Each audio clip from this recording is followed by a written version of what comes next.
Good morning, and we're still continuing with our conversation on the education sector. Of course, the pace was set by none other than the Education Cabinet Secretary, that is Ezekiel Machogu, following his announcement of the KCSE results 2023. And of course, over 899,000 students sat for that particular exam, despite over 900,000 registering for it, where the 3,000 the President called for a probe into that particular matter. You have heard from the stakeholders. Now it is time to hear from the analysts, various analysts in the education sector, to put matters into context, as we anticipate over 200,000 of those students to be heading over to the university. Good morning once more. My name is Abdiaziz, Hashim, and welcome to News Check. And of course, as per usual, we'll be keeping tabs on various other stories making headlines at this hour. A little bit of the diary is that where the President William Ruto will be in Laikipia County. He will be commissioning of Nyanyuki Affordable Housing Program, the launch of the construction of Ngobit with Thare Lamurai Ngobit Girls as well,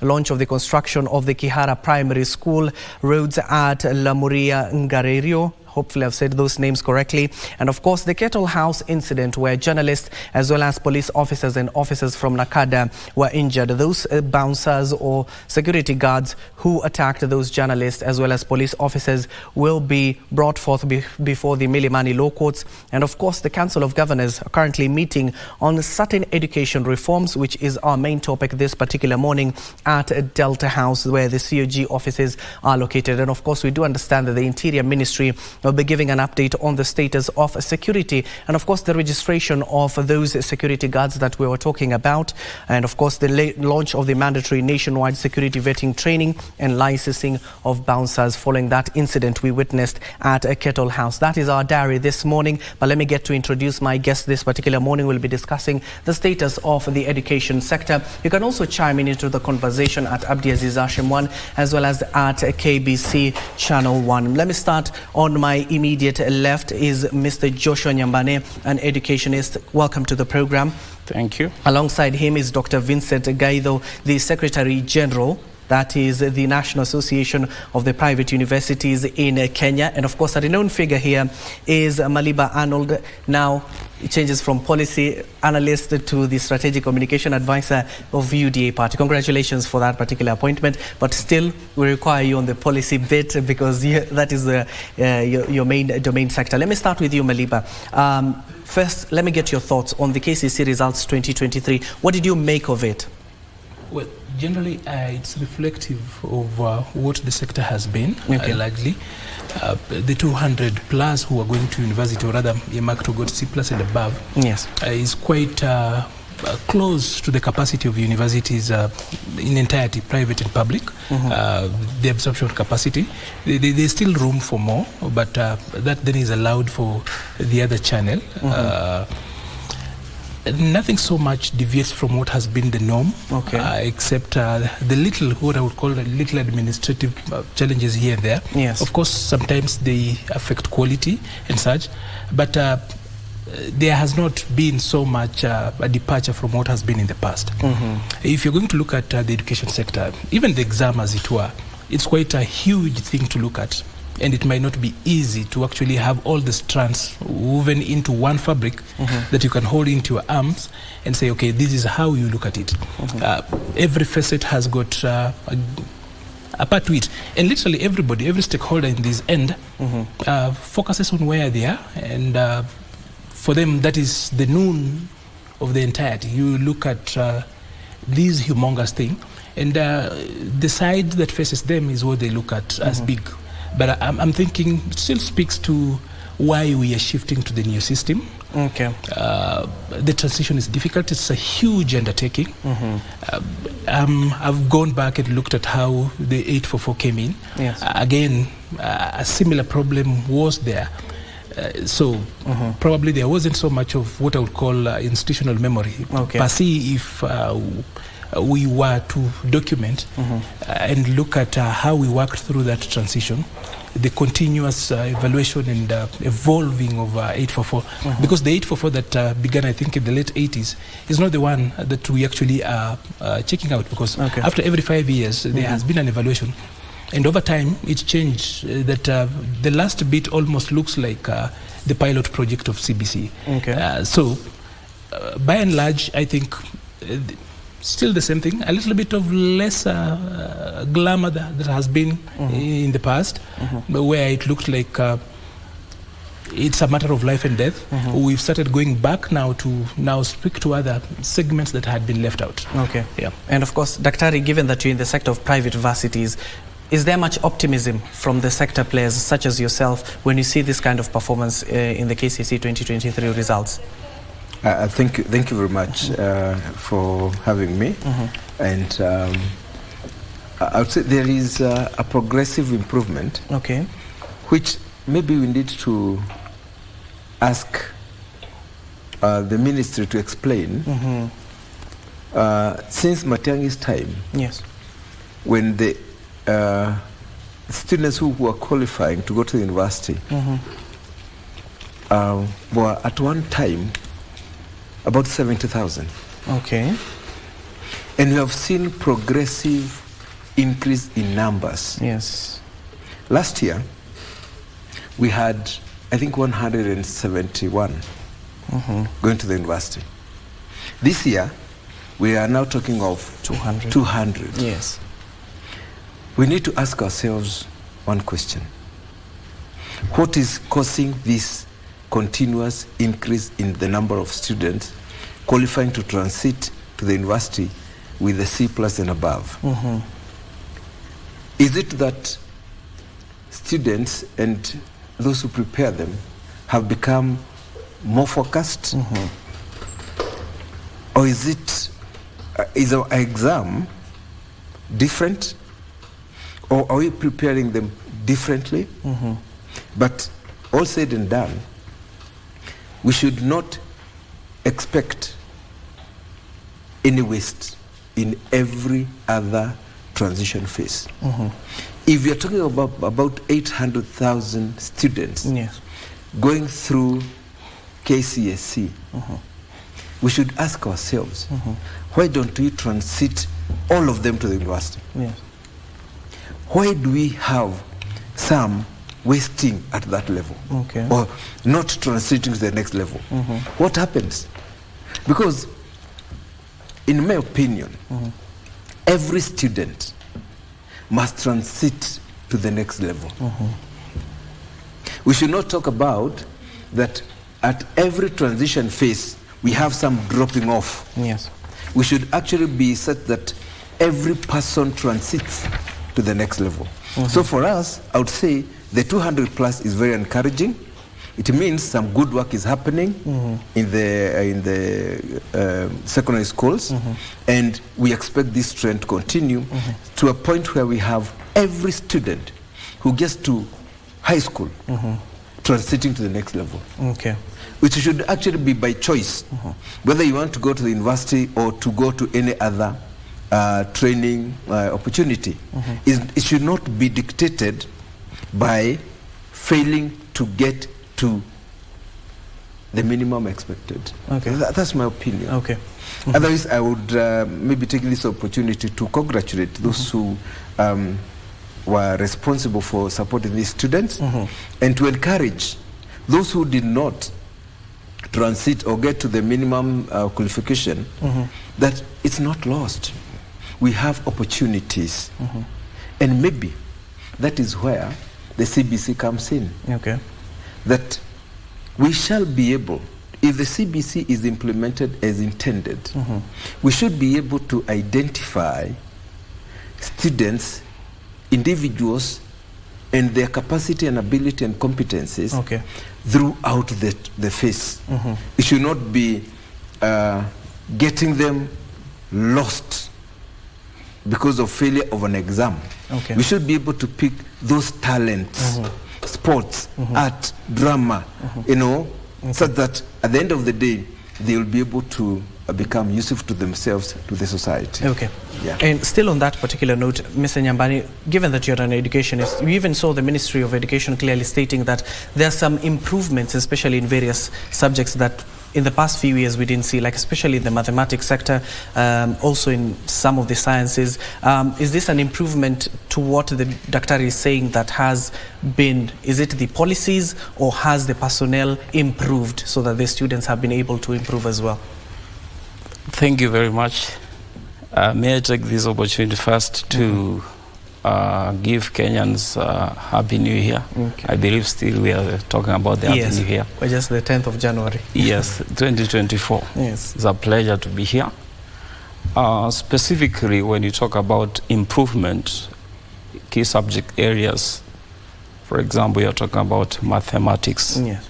Of course, is an accumulation of so many activities that has taken place for maybe a couple of years ago. We are now talking about improvement in mathematics. But I believe we have much to do. Yes. Because as far as we are concerned, for us to transform this country, education plays a very important role, not only limited to key as a few subject areas, but generally all the subjects. If I may speak about the Vision 2030, and I refer you to the social pillar. Yes. Education, as it is in Kenya right now, of course, you are seeing tremendous progress, like Dr. has put it, especially when he talks about gender parity. At least there is reduction of the gender disparities. But still, we have a question of, equity in education. Yes. As far as access of education and the number of teachers still, of course, the government has pronounced itself. They are going to recruit at least over 20,000 teachers to the public sector, which is commendable. But we still have a large gap in terms of the student-teacher ratio. And that means the quality of education that we are giving our generation in Kenya is basically questionable. The doctor has spoken about CBC. This is still something that is out there for us Kenyans of goodwill and professionals to discuss. In fact, we need to bring our heads together. I would request the president, if possible, to open up a national forum where, again, we can do what we call in democracy, public participation. There is a lot of gaps that we notice. And this can actually compromise the future generations as far as... But what happened to the presidential working parties? They were going around the country asking for views. Well, they went around the country to ask for views. They came up with a report and we congratulate them. But we still need to review things that do not work. At the moment, the major challenge facing education in Kenya, honestly, it's financial, support in terms of capitation. We need to make it just like an affirmative action, because as long as we are putting money in infrastructure, for example, roads, we also need to put more money in education, because then education changes the entire society as a whole. Yes. And of course, before I introduce you, Philip Pandey has just joined us, a youth inclusion advisor. We'll be carrying on with this particular conversation, but I need to take our dear viewers. I do understand that we do have, in terms of what I told you earlier, the launch of the mandatory nationwide security vetting training and licensing of bouncers. You do remember this is a particular event that happened at Kettle House. Let's get to listen in. I do understand that the Principal Secretary is currently addressing the gathering. Let's listen in. An entertainment center. Where do you get your bouncers? I'm told you go to the gym.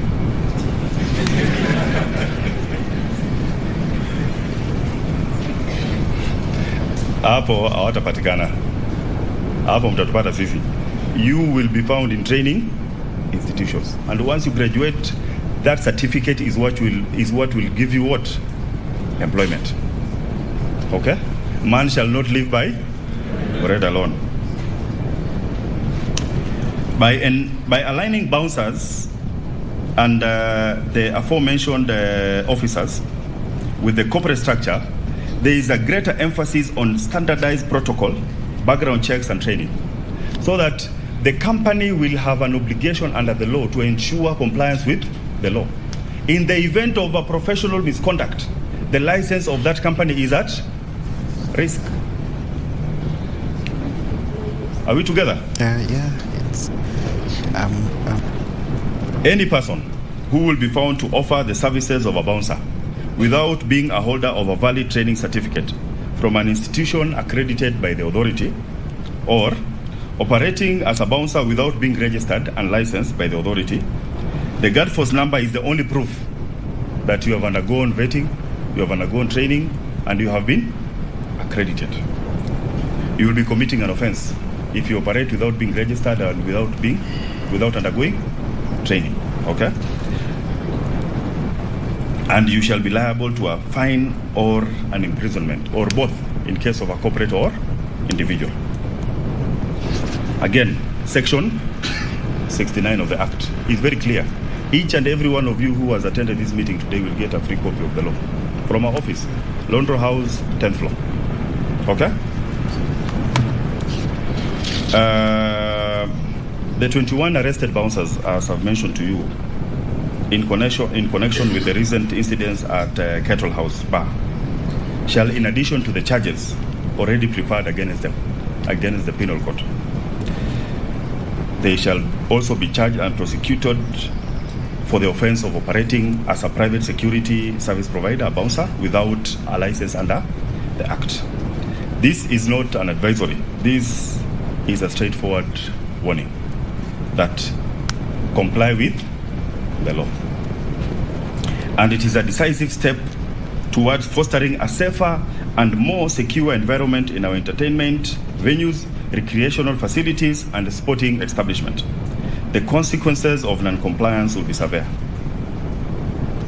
Now, today as you are coming in, I've been given a report by the officers who are here that some of you came with handcuffs, some of you came with knives, some of you, I don't know, came with what. Now, the equipments at your disposal are provided for under this law. Okay? You have the powers to search. You have the powers to arrest. But the powers to arrest are limited to the citizens' arrest. You are supposed to cooperate with the national security infrastructure. Once you get somebody, you take them there. You are not a law unto yourself. It is an obligation. You cannot imagine that you can mnaweza pimana nguvu na askari polisi. You are not operating in isolation. You are part and parcel of the national security infrastructure of this republic.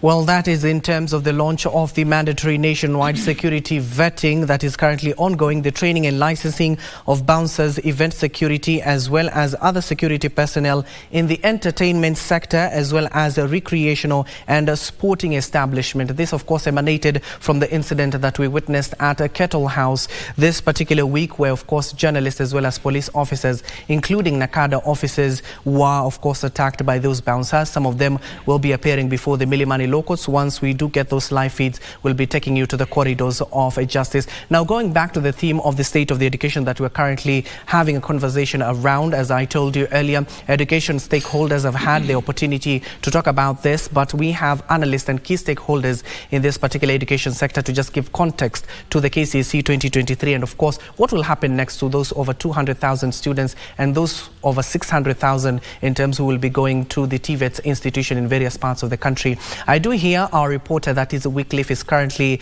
at one of the education establishments in Kisumu County. Wycliffe, good morning and good to see you. What can you tell us about the status of the education? We do know that on the 15th, we do anticipate Form 1s to be reporting to school, and of course, primary school students were supposed to report on the 8th. Have they done so? Well, a very good morning to you, Abdi, back in Nairobi. This is the back to school week, like we've mentioned it. The Form 1s will be reporting next week. That will be 15th on Monday.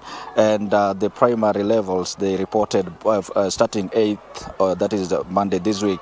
And where we are right now, this is Zaverian Comprehensive School. I'm made to understand that it is called a comprehensive school in the sense that it accommodates the early year education, primary and junior secondary. Now, all that put together makes it a comprehensive school. School. Zaverian is one of the largest educational establishments in the lakeside city of Kisumu, and I'm here to check on the JSS status of JSS rollout. We know that the Ministry of Education had disbursed a capitation of, in total, that is 31.34 billion shillings in support of various levels of education, and 7.6% of that amount is dedicated to JSS learning. And right where I am here, I am with the head teacher of Zaverian Comprehensive School, Ms. Mwalimu George Polo, and just with him here are a number of JSS teachers who are deployed to this center. And Mwalimu Polo, just move here and look into the camera.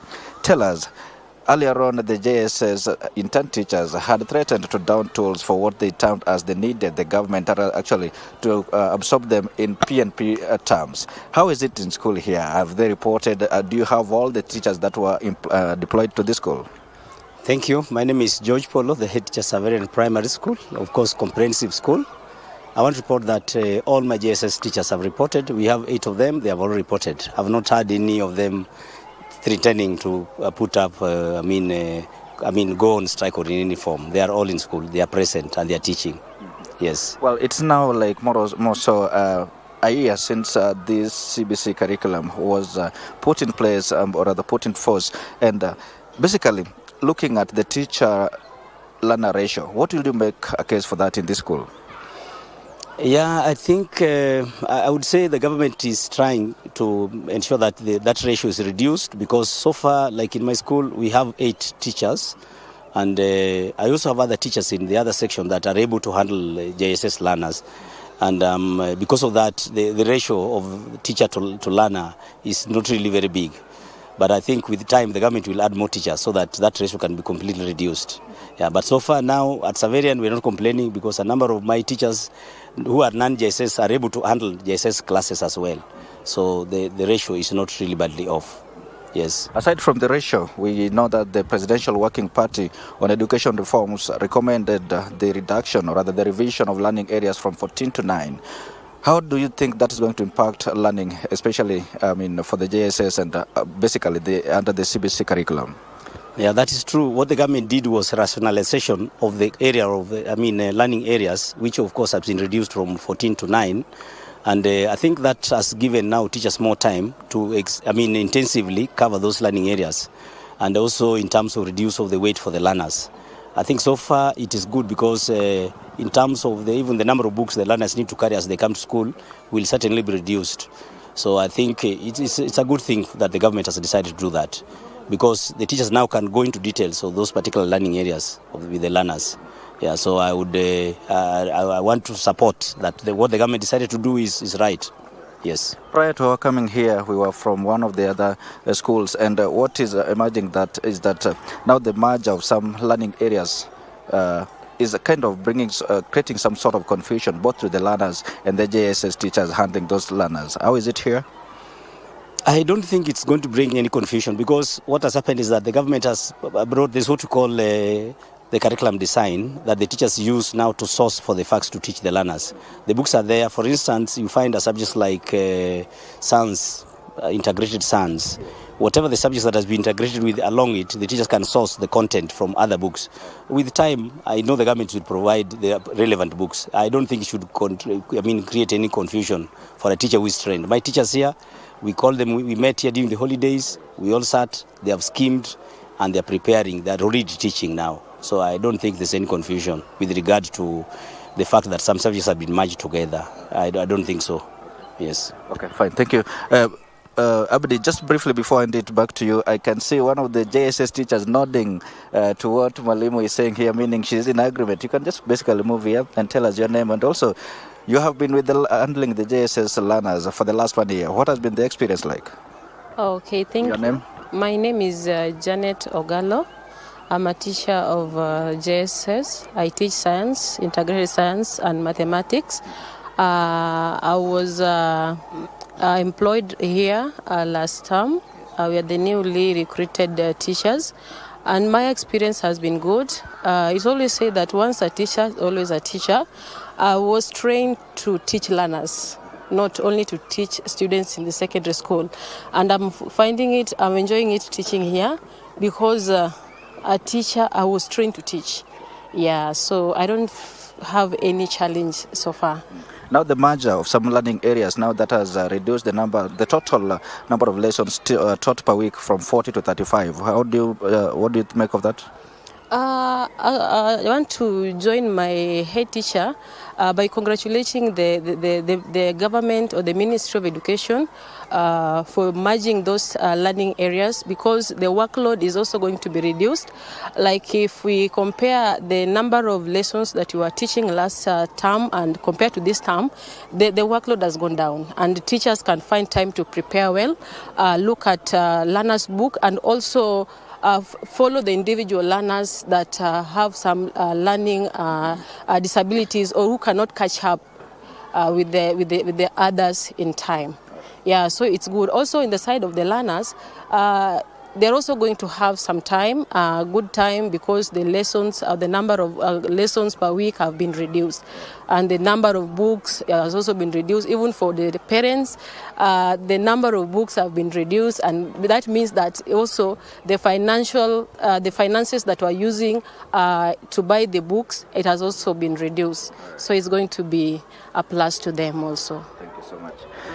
Abdi, those are some of the comments that are coming from the education stakeholders, specifically the teachers handling the CBC curriculum here in the Lakeside, the city of Kisumu. They're being positive. Those are positive comments, actually, congratulating the government for continuously rationalizing the number of learning areas and also reducing the burden on the side of learners as well as on the JSS teachers. And of course, the comments from the teachers here at Zaverian actually are in tandem with the comments that we've gotten from other schools that we had visited before our coming here. And of course, we can report that the teachers are positive in the sense that with the rationalization of those learning areas, now the burden has been reduced and the curriculum is going to be rolled out in a seamless way. Well, that is it from us at this particular moment.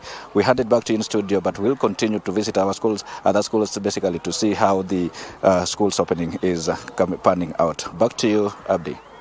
Thank you so much. That is our reporter weekly from the Lakeside City giving us an update on in terms of the school reopening, given that the ECD as well as primary students were expected to go back to school from the 8th, which was on the Monday. And of course, we do anticipate the Form 1s to be reporting on the 15th. You've talked about so many things in terms of the capitation from the national government. It was 31.34 billion to various education sectors, as well as in terms of the disbursement of those particular funds. Now I want to introduce Philip Pandey, a youth inclusion advisor. Philip, thank you for making time for us this morning, and we start on that particular note. In terms of, first of all, the capitation, 31.34 billion, the education sector is one of the most funded sectors in the country, given that in the last budget you saw over 600 billion was allocated, and of course in the supplementary budget it was added over 100 billion. So do you think the education sector has been well financed in terms of ensuring that some of these results that we're seeing in the KCC 2023 are still improving? Very well, Abdi. Thank you for having me. And once again, I join my colleagues and the rest of the nation in congratulating the KCSE 2023 candidates for stellar performance in the last exam. And of course, sending a message of hope to those who did not meet the university cutoff point, that that's not the end of life. Life begins actually after Form 4. It depends on what somebody does and how they improve themselves continuously after this exam. That would make them see or meet their colleagues. It's funny that sometimes you go to high school with people and never see them anywhere again after that level. But if you continually improve yourself in the art space, in all the options that we have with university education, with TVET education, then there is a possibility that you're still going to be a constructive citizen of this nation. Now, to the fact that the Ministry of Education is one of the largest funded outfits in this nation, and not just in this nation. If you look at the GDP proportions of education funding across all the 7 and now 8 East African nations, Kenya is always the leading. So we spend proportionately higher than our colleagues and peers in the East African community in funding education. But that's not enough. Last year, and in a different setting, talking about education, we had mentioned that the Ministry of Education was requesting actually for supplementary budget to finance, for example, the deficit in university education. And not just university education. There was still a huge deficit in funding JSS. There was still, needed funds to finance, for example, TAC that needed to recruit more teachers for both the secondary primary schools and the junior secondary education. What I would say is it is important that education gets such attention on the exchequer from the National Treasury, because we've always mentioned and said that education is an equalizer, perhaps one of the most fundamental pillars in the development of a nation. So what we spend in education reflects the results, for example, that we expect in other sectors, in economic development and in training our labor and workforce, for example. Yes. The supplementary may have sorted the temporary issues in education funding, but that is for the short run in just this fiscal year. What about our funding for posterity in the next 5 years, in the next 10 years? What is the education sector working paper and sectorial projections looking like?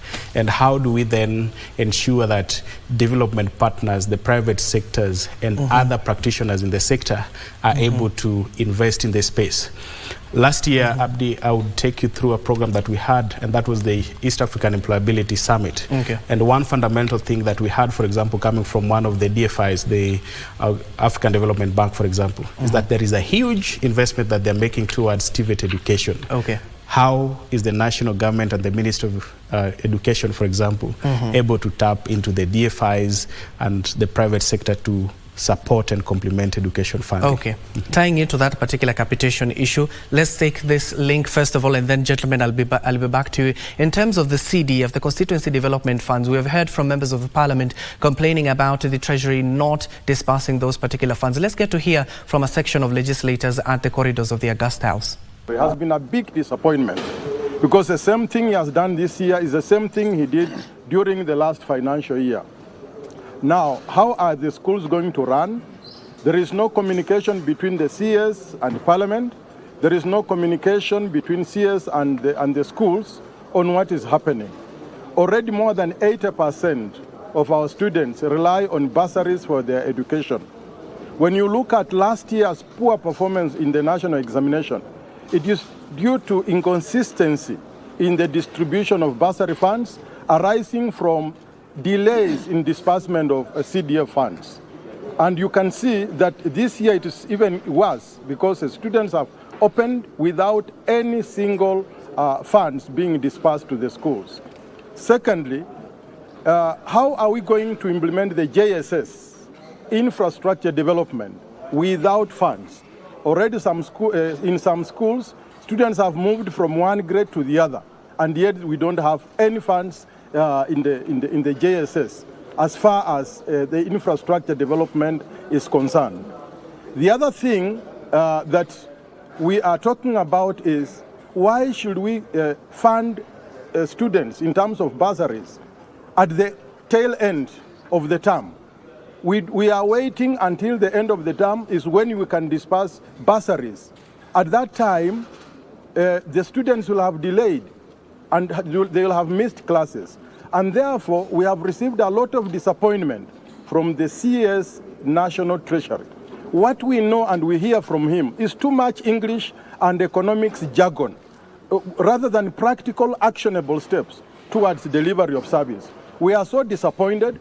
He owes us an apology, and he owes the students an apology and Kenyans an apology as far as inconsistency in disbursement of funds are concerned. Thank you.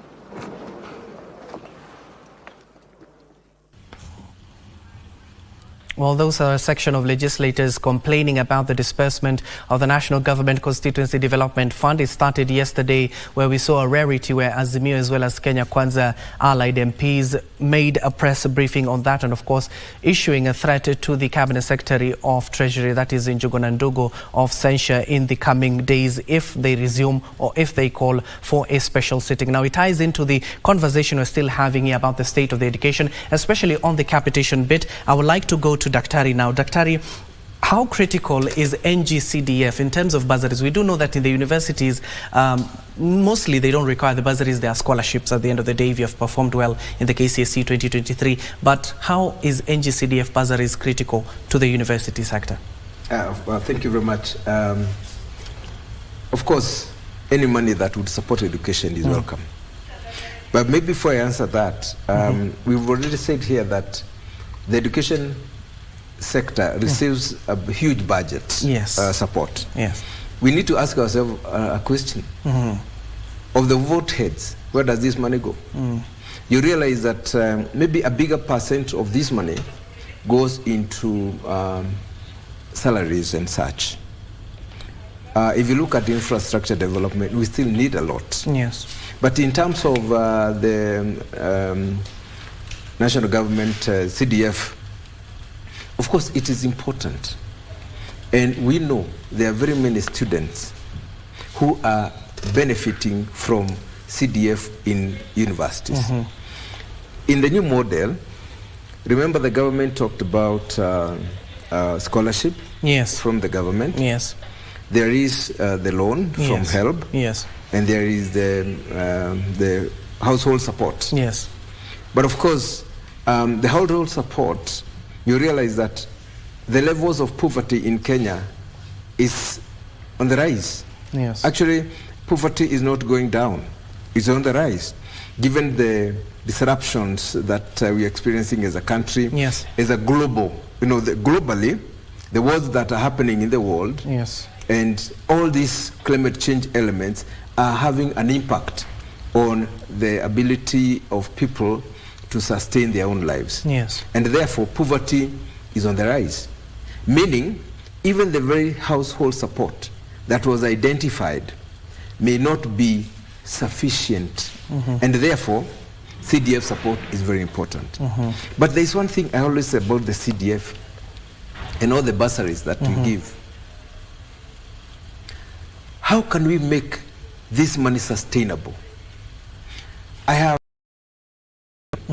that we should have a system of making this money available sustainably through a revolving fund. Yes. That those who benefit from CDF, it should not end with them. They should put in a way that they will either repay or they'll give it back so that it can support others.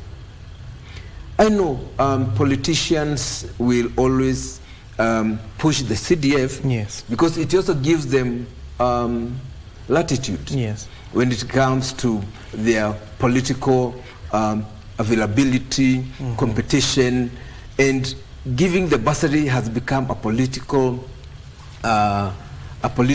activity and a popularity thing. You'll find that they will call people to ditch the checks. And that creates connection. If we are honest, and if our parliamentarians are honest, as much as they are fighting for the release of CDF, which to me, I think it should happen, they should also rethink of how that fund can be made available to others who will come later. Otherwise, to me, it ends with the student who receives it. Of course, we have a lot of students in the universities who are supported the CDF, and we congratulate those counties and parliamentary constituencies that support students with CDF because it is important. That money should actually be useful to develop because it's saying we are developing human resource that will eventually become useful to the country. But the money should be put in a revolving fund. We need a bill in parliament that will change CDF and money going to bursary so that it comes back. It does not just end with that student. Okay, Dr. Yeah. Going back to Maliba. Maliba, we're talking about the NGCDF fund. You even heard from the president. He clearly stated that those funds will be dispersed in the coming few days, but the MPs are up in arms. Is it politics, given that we do know that there are various students who benefit from this initiative, especially for the bursaries, not just for the secondary school as well as the universities, but we even heard the JSS, the teachers are even threatening to go back to the streets, given that they have not been fully employed and they're not getting the required reimbursements from the government. Do you think CDF at least will curb those JSS teachers from going to the streets? Actually, CDF as a fund is limited to how much it can actually support some of these initiatives. Even as we say that children are going to school with you cannot even consider CDF a bursary. If we were to be honest, yes. CDF is not a bursary. The support it's given in, that's why even at the HEF, the Higher Education Fund, it's not considered as a bursary because it's not structured in a way that it can actually support education sustainably, and that is the nature of CDF. First of all, you will realize that a member of parliament, whatever batch he has for education, yes. Gets as many applications as possible. And for purposes of quote-unquote fairness, but let me just say for purposes of politics, they could accept to award everybody almost an equal amount. That's why you find people having checks of 500. Sometimes you get a flat rate of 5,000 or 2,500. That money, as much as is helpful, might not be so much of a help substantively. So, Melimia speaks about having a revolving fund. Of course, we've had HELB do that with all the challenges it's there. We now are trying to transform HELB into a more sustainable fund, into the Higher Education Fund, the HEF. It's a model that, of course, is still actually being put out there to work. So we already have got the solutions. The truth is that for the education sector, the biggest problem is the constraint on resources. Not that we lack ideas, not that we lack the capacity to improve. Constraint of resources, Maliba, and they have the highest. Well, having the highest on the budget just shows where the priority of the country is. That as a country, we take it serious that human development capacity is important and is given priority number one. But still, that is not enough, because if you go to the absolute numbers in budgeting, you realize that you need much more. So allow me to actually just say this. He spoke about more numbers of children going to universities. From my days, I think during the year when I sat for education, we were about, for my KCC, we were about 90,000 that met the threshold to go to the university. It's actually an outcome of many things. Number one, there has been sustained investment into the education sector. Continuously, we've built new schools, we've trained more teachers, we've put in more money. You expect to reap that. And then, of course, number two, there is the demographic imperative that over the years we've had more children come to school. This year you will actually expect slightly more, bigger number going to. So it's a demographic imperative that the bigger the sample size, of course, definitely it goes higher. But then even there has been the deliberate investment and restructuring the sector. We now have got more universities than we had in the past. We now have got much more capacity to take in. Actually, the number of students who are out, who actually have qualified this year is not the capacity that we have today, because I think we have got a capacity of up to 250,000 to 300 intake as a country. So that particular other gap is filled in by expatriates, or rather people who come in, foreign students and other people. So the sector has been growing. And for education, when you invest in, you actually, it takes a little bit of time before you actually see the results. You change how things work out, and you see that now we do not have A's coming from the legacy national schools.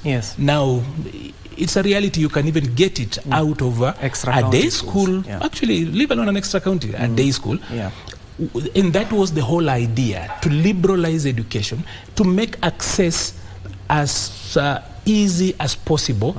And that way, then that is how you actually create equity. Then there's the element that those of us who sit here to discuss this particular issue, yes. a lot of times I see the temptation and the disposition of us speaking from the bias and the privilege of having gone through the 844 system. When I was growing up, the people who had gone ahead of us always told us that during our days, class 4 was like class 8, and class 8 was like form 4. Yes. The reality is that now as an adult, I realize that it's not true. It's entirely not true. Every generation wants to actually think that the sun was at noon during their prime, which is not true.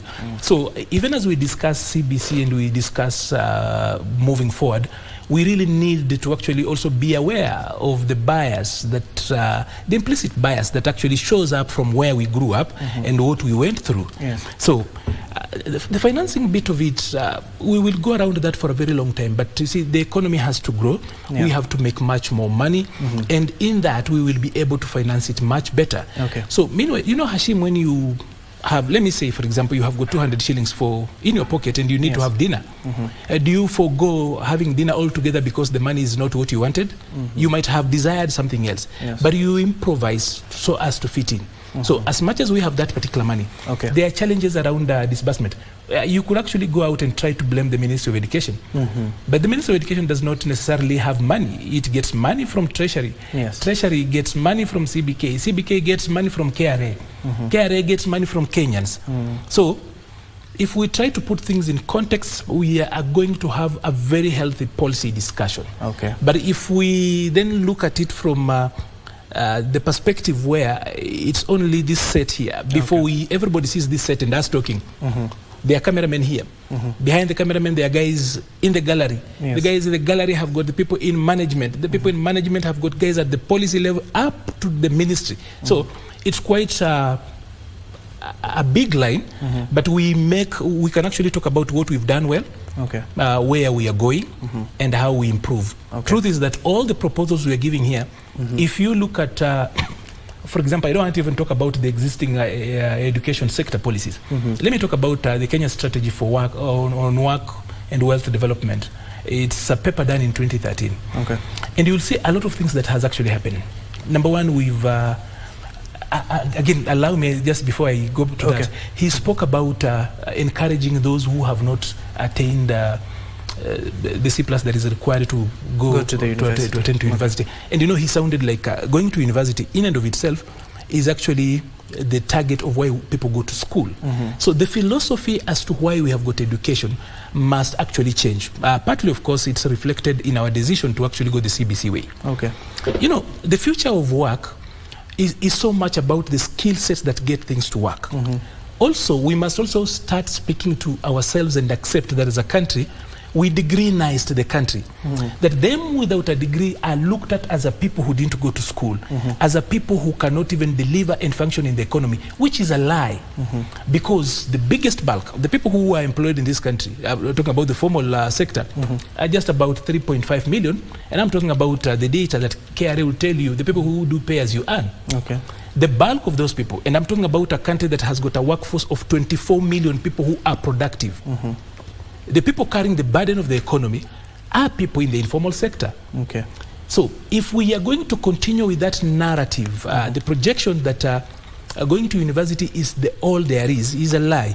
Secondly, we've put in over 30 billion shillings to just work around the TVET sector because we realize that today the place of work has changed and people want skills. People who've built will tell you that they can struggle to get just a good person to lay their tiles. You can buy very expensive tiles, but you don't have anybody to do that. So you realize that you are getting people to go around that. But finally, on this would be that we are going into the world is already entering into what we call the fourth industrial revolution. It's a phenomenon that we really have not figured out properly how it will look like.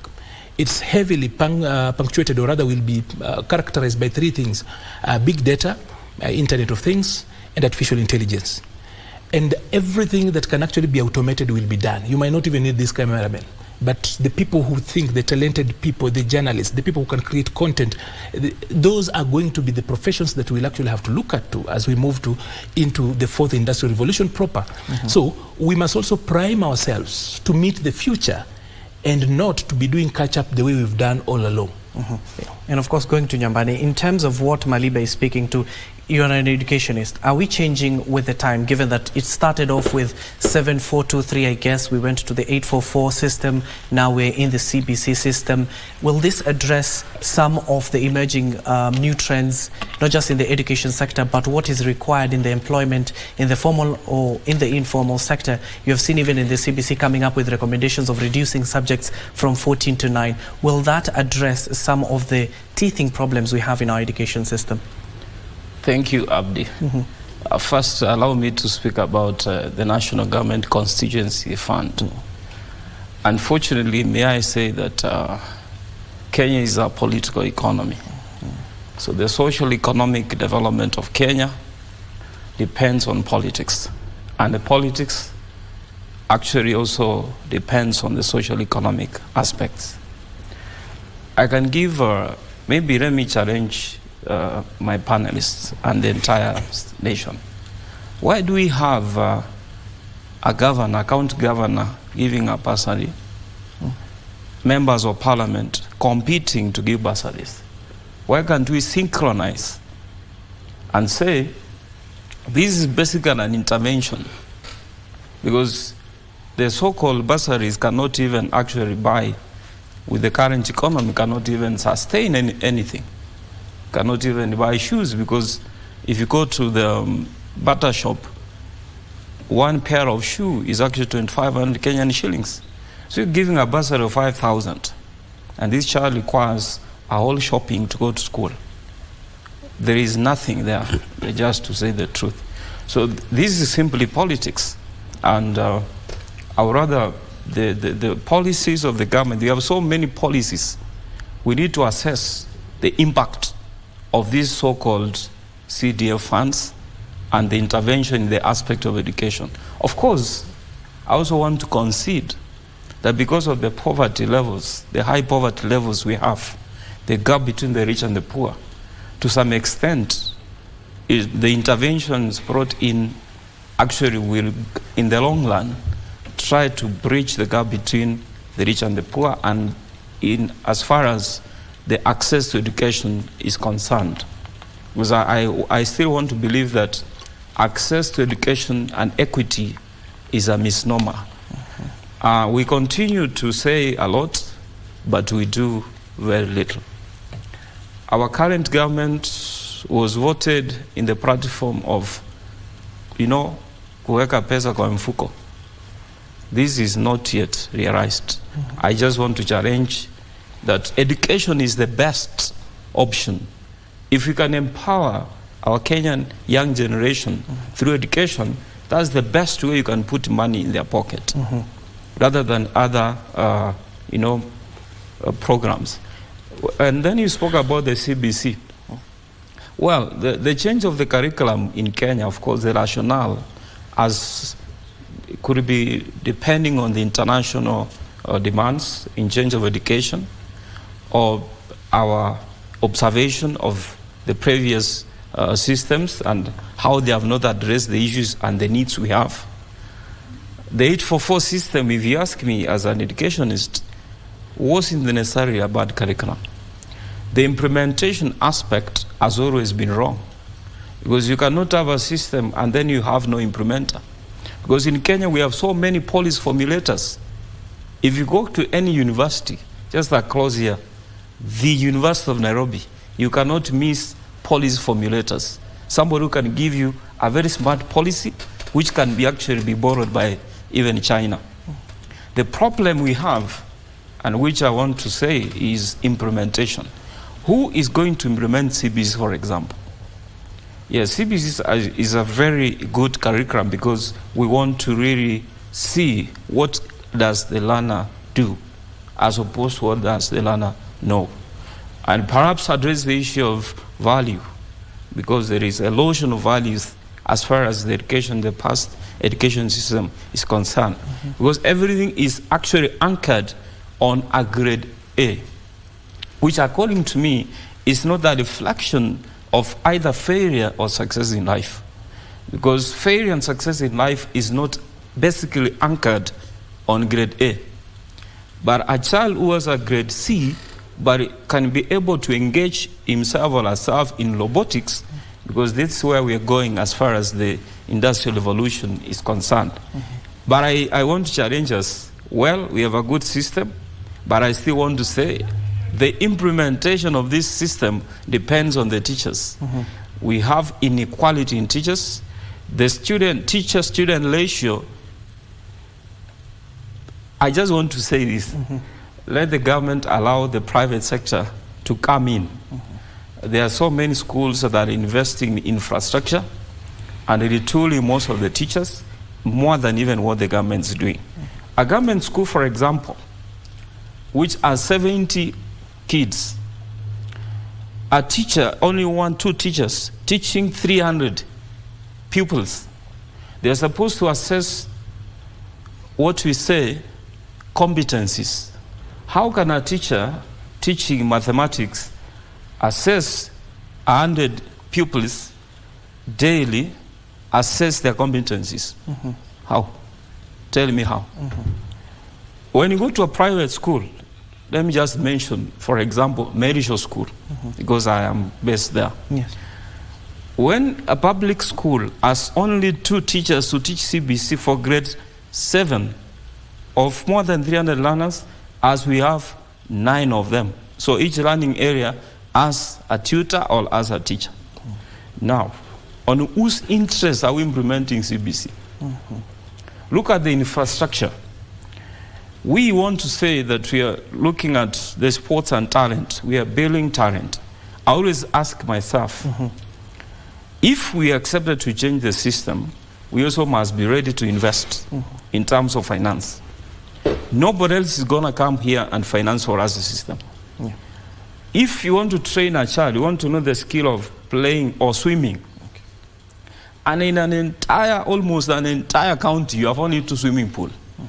They even don't meet international standards.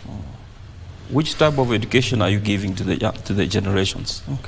I think we have a lot to do, and that's why I suggested, to be honest, that we need a conversation. Yes, we have policies, we have the report from the President Task Force, we have educationists, we have people of integrity in Kenya, we have people who can bring solution to problems, but we need to discuss this whole issue again.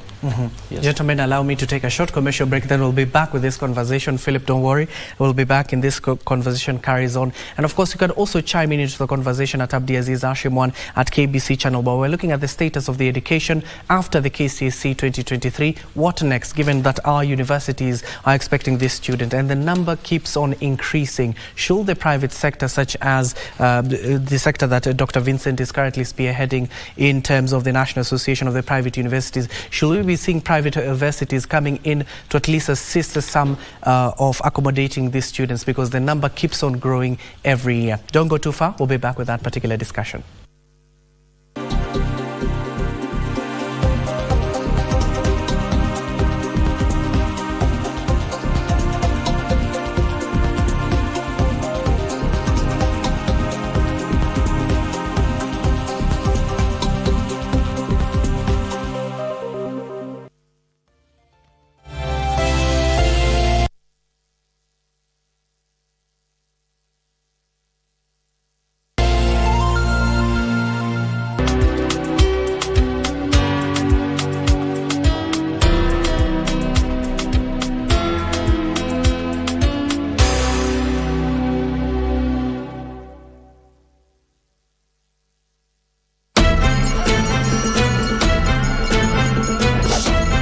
Get ready for the captivating return of the FKF Premier League, exclusively on KBC. Brace yourself for the thrill of football as 18 teams battle it out for glory. Every week, KBC brings you not 1, but 2 heart-pounding matches, delivering the best football action right to your living room. The stakes are higher than ever. The league champion takes home a handsome prize of 5 million shillings and also earns the honor of representing Kenya in the prestigious CAF Champions League. Feel the adrenaline, experience the suspense. audience and join the roar of the crowd as we celebrate the return of Kenya's football legacy, the FKF Premier League, live and exclusive on KBC Channel 1 and KBC radio stations. Save the date, mark your calendars and get ready for the ultimate football spectacle. Coming to you live only on KBC. KBC, your true sports partner. 随便扔就可以，随便扔不没事，不用对那，随便扔一下就。它就让人想起了加速器里面的粒子膨胀，所以这样的事情真的发生了，在亚龙的实验室里，绝不可能，在已知的物理学里绝对不可能，绝对不可能。行，现在还相信医学。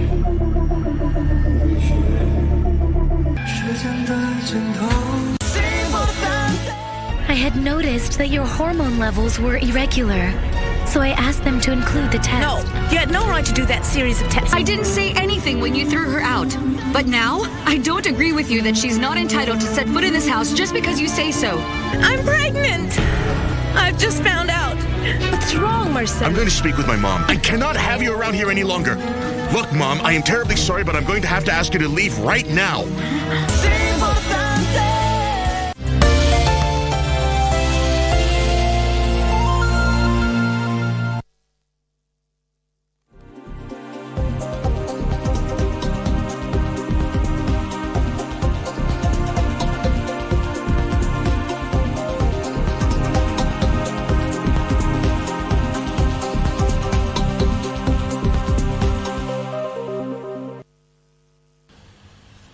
Welcome back. We're talking about the state of the education sector. You know that this week the pace was set by none other than the Education Cabinet Secretary, that is Ezekiel Machogu, following the release of KCSE 2023 results. We're looking at afterwards what happens to these students. Over 899,000 of them were able to sit for last year's examinations. And of course, we're looking at the prospects. What are their options? Some will be going to the universities, others will be going to the TVET institutions, but there's still hope for the 48,000 who had at least scored a mean grade of E. Insert here, we have Dr. Vincent Gai, the Secretary General of the National Association of Private Universities in Kenya, NAPOK, Maliba Arnold Nyanjai, a Strategic Communication Advisor for the UDA party now. We do have Philip Pandey, a Youth Inclusion Advisor. And finally, we do have Joshua Nyambane, an educationist. Let me go to Philip. Philip, we have been brought up into this culture that Maliba was talking about, that once you go into school, you need to go to secondary, then to the university.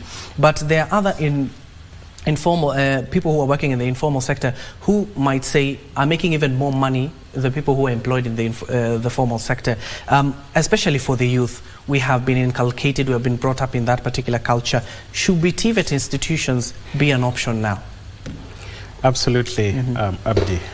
And there is no better time to emphasize the need to build capacities of TVETs and send more students and young learners into them than now.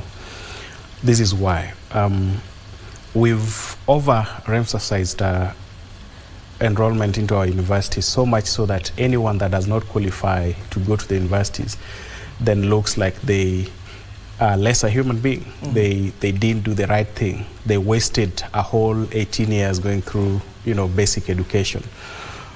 As opposed to the thought that was propagated by my colleague Maliba. I do not really support the fact that we should inculcate the attitudes of having to go through a university. Rather, I'm one of the proponents of CBC, and I would say that if somebody has to terminate at standard 8, now we're talking about grade 6, and pursue their line of competency. So long as they're good communicators, so long as they are able to do something with their own hands and manipulate objects or what they will have to do, so long as they can pursue their talents and they can communicate properly, let that person go into what they're supposed to do. If somebody has to be a doctor or take some technical colleges through TVETs, let them go into those spaces. Because why are we pursuing CBC? We are pursuing CBC so that we get the best out of an individual. We are not pursuing CBC now to get everybody through an education system all through the end. So the emphasis on TVET education has to take more momentum now. And like I was saying in my opening statement, last year we had a conversation with Africa Development Bank. The head of the education unit was with us at the East African Employability Summit. And they're saying that they're supporting TVETs hugely to ensure that, you know, the mid-level students, the average student, does not miss out in technical training and opportunities to fend for themselves. Today, and like my colleague Maliba mentions, we have 31 billion that is going into the TVETs, and not just 31 billion. In the current budget, we have about 1.5 billion that is going into the budget for TVETs specifically to talk about and finance employability and entrepreneurship skills. Why are we doing so? So that as we train students at the mid-level colleges, in the TVETs, in the vocational colleges run by counties, we're ensuring that they're also able to gather entrepreneurship skills so that they don't just get out as technical people. They could get out as technical people, but with a group of 3 or a group of 5 forming a company of plumbers, of mechanics, and opening the garage immediately after the technical training. The other thing is in terms of financing education, and I agree with my colleagues that, you know, we don't need this, you know, layer after layer of individuals and institutions trying to create their own funds. Yes, we need diversity, but are we able to consolidate? I would say that we have, other than the county government funding, other 8 or more devolved funds, CDF being one of them. Yeah. Why CDF is devolved is it can only work in a particular constituency. Your MP gets his 120 million to serve that particular constituency. That fund is ring-fenced for your constituency. But are we to use CDF to finance higher education, for example? I say that we shouldn't do that without a doubt. This is why. CDF is supposed to make things more equal for the people that are fighting for equity and equality at the bottom of the pyramid. Okay. If somebody is able to qualify to go through and qualify directly for a university entry, they have other forms of bursaries and financing, one of them being higher education funds, and the Loans Board has been existing for a long time. Now we have a mechanism that is financing that has been revised by the current administration, which is based again on the need level, which is a good thing, which is a good milestone, so that we don't just dish in money to everybody that do not perhaps need them. So what is CDF supposed to do? CDF is supposed to fund basic education and basic infrastructure to ensure that access to education is guaranteed to a majority, a dominant majority, that would otherwise do not meet the criteria or do not have an opportunity to get to the universities. I feel offended when I see a PhD student with a constituency check. I feel offended when I see a master's student with a constituency check funded by the CDF. And I also dare say that in the current administration, in the current dispensation, we don't need CDF to finance higher education. I'll tell you, I was not from a very privileged background, but I only got CDF once in my 4th year. To tell you that, I would have completed my university education without CDF, but with the money that I got from HELP, the financing from the government in terms of JAB, supported my education. So CDF has to focus on basic education, basic infrastructure for primary school, infrastructure for secondary school, and the level that it has to end is support vocational access and technical education for people who have no any other choice or no any other mode of financing, so that we ensure that equity, parity, and access is guaranteed to everyone and not just lumping funds to people that are already privileged. Why would, again, a PhD student apply for constituency funding? Why would a master's student apply for funding from the NGCDF? And of course, let me go to Maliba. He's itching to answer you. But as you answer as well, Philip, in terms of the funding, let's go back there. It's all about to ensure funding that, especially from HELP, it's equal to everybody, with that person, be it from the PhD to the masters. If they qualify to be funded by HELP, they can be funded. But we're also looking at the private sector. You do remember that the government even clearly stated that they will no longer be funding the private sector in terms of funding. Should we be seeing that coming back so that it can be an equalizer to ensure that some of all the students are absorbed in those institutions? The funding of education, like I said earlier on, that the biggest problem we have in the education sector is not about ideas, it's not about anything. We have got capacity. There's a glut of capacity. We are even importing, as in exporting. But it's a constraint of our resources. As a country, we are not where we want to be.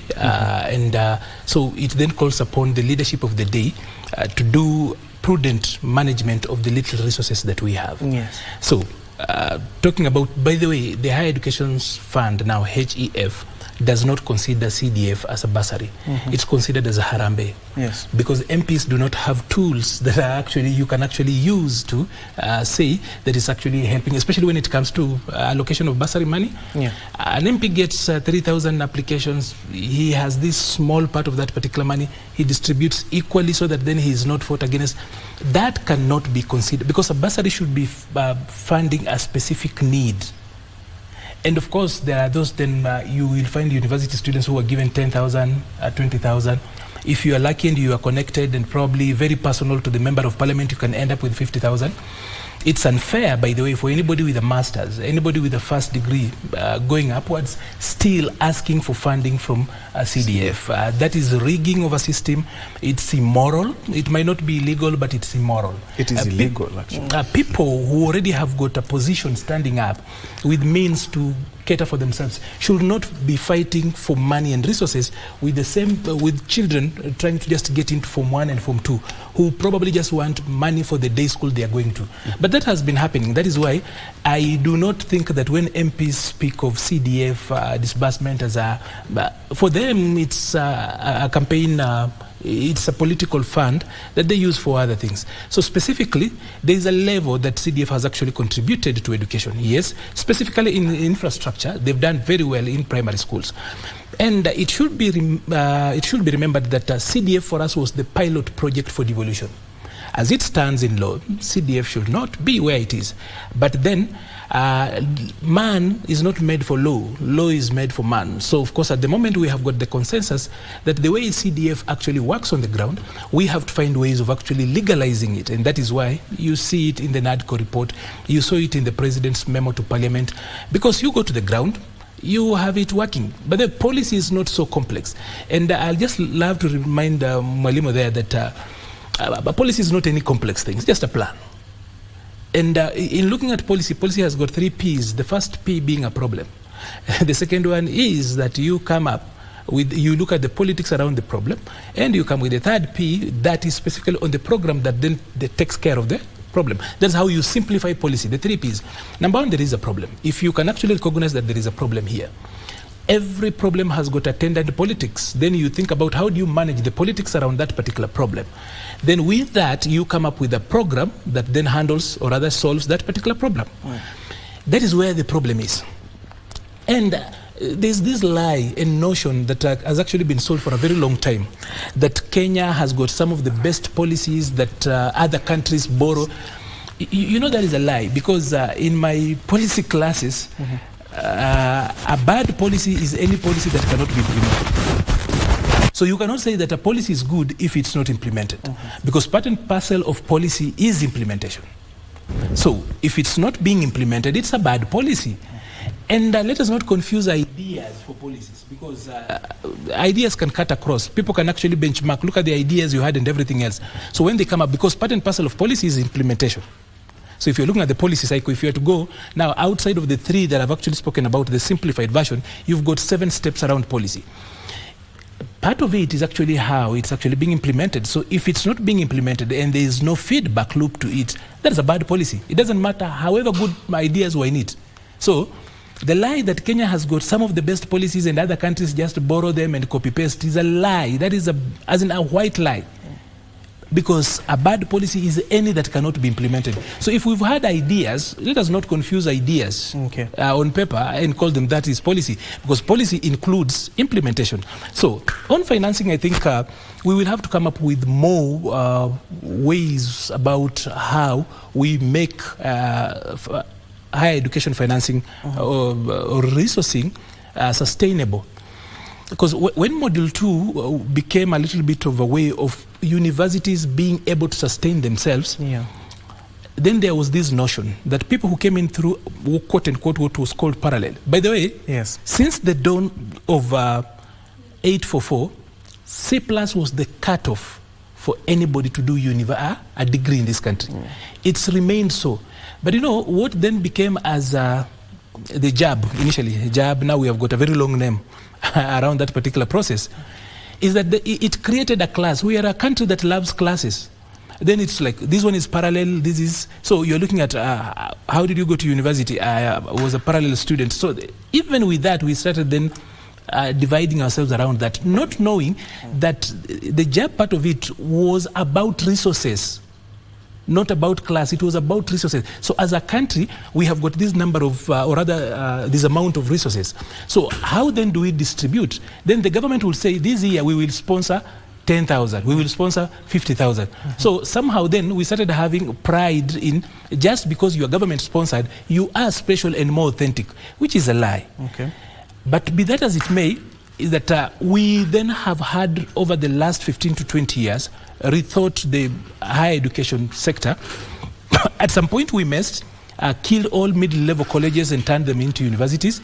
We are now deliberately walking back, having realized that was a mistake, and that the middle-level training is actually required. Like, for example, I'll give you, if you look at Vision 2030, we need about 15,000 engineers, a fresh set of engineers. But every one of those engineers needs 15 technical people to work with. If we were to, as in, just look at that. Do we have colleges that can actually do that? We do not have. We actually are top heavy, where we have got more universities. Today you have got about 600,000 university students. You have got a very lean number of people in the middle-level colleges, and a market that is hungry for middle-level competence, level of skills. So you've got a lot of university people, or other graduates, complaining that they don't have jobs. And then you have got very few middle-level college trainees whom industries are capturing and running away. The Middle East is literally wiping them off our market. So we need to rethink that, so that then we work according to how the market speaks to us. Otherwise, Hashim, it's important again to repeat this. That a degree is not a meal card. A meal card is an entitlement that when I show up at the desk, I'll get a meal. A degree is a license to hunt. If you don't go to the forest and hunt, you'll go home hungry. But it's a notion that has been there for a long time. So even as we work onto the new system, giving our children skills that they need to actually be functional at the workplace, we should also now work on the mental side, because one of the reasons why people were running away from polytechnics and technical colleges was that you were looked at as inferior, even though you will realize that some of those diplomas are so technical that people who have done some degrees cannot do it. Yeah.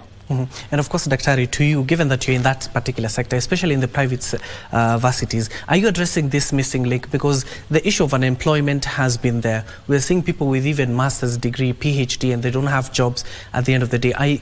Where is the missing link? We have all these graduates, but in terms of absorption in the market, and of course what Malibo was also talking about, it's brain drain. We're seeing some of our brightest going outside the country and offering those services and increasing the human resource capacity of other countries instead of our own.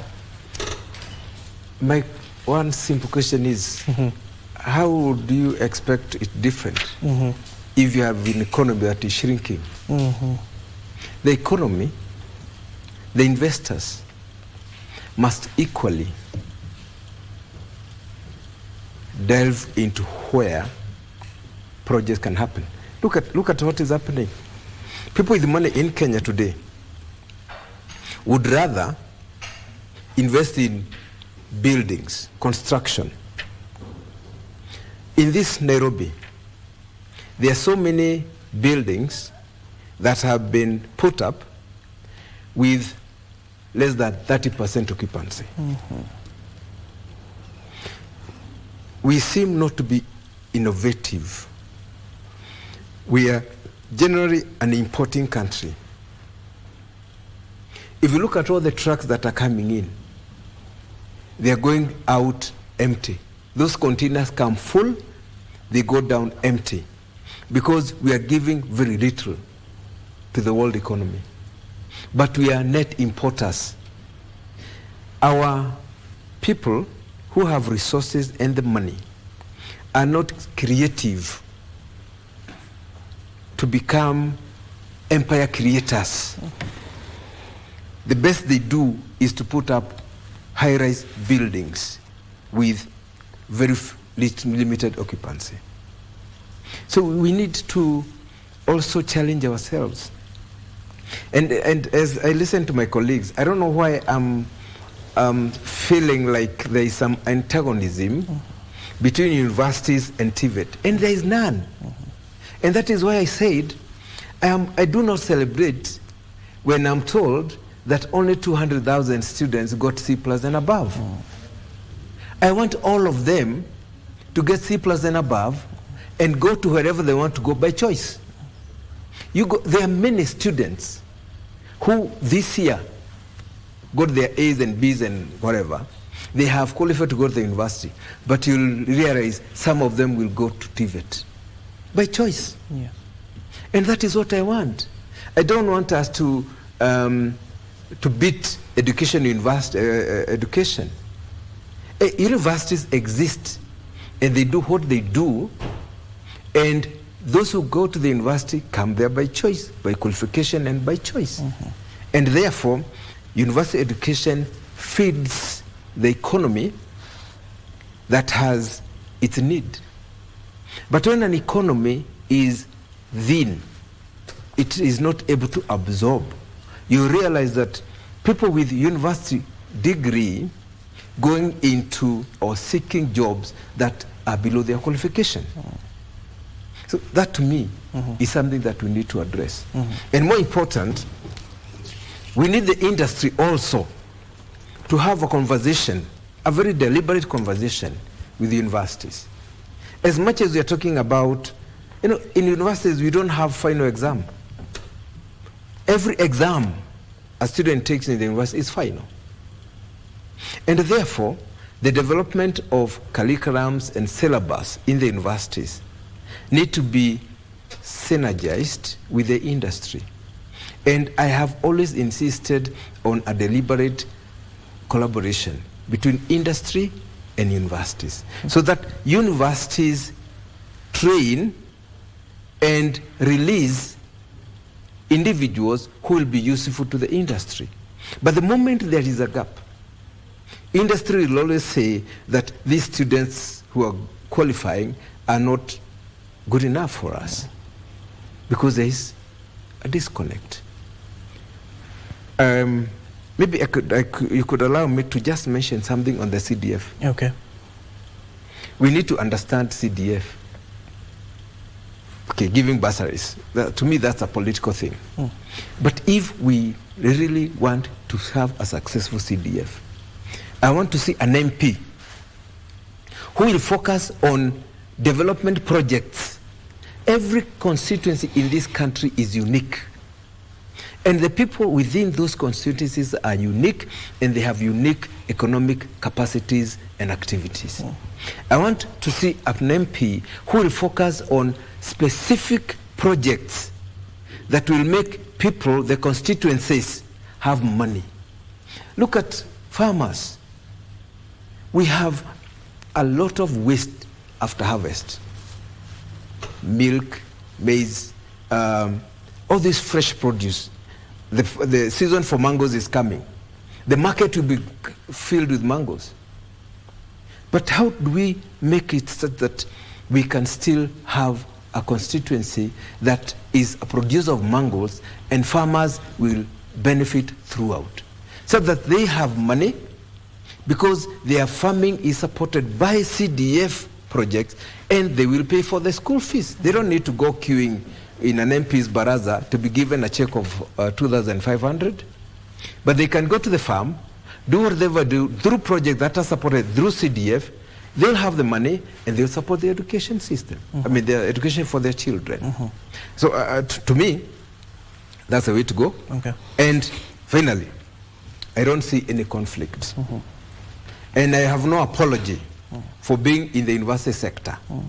Because those who come to the university come by choice, and we support them. And today, we have very many Kenyans who are not only working here, but they are working elsewhere. Yes. Because universities should prepare a global worker, a global workforce, not just a person who is local.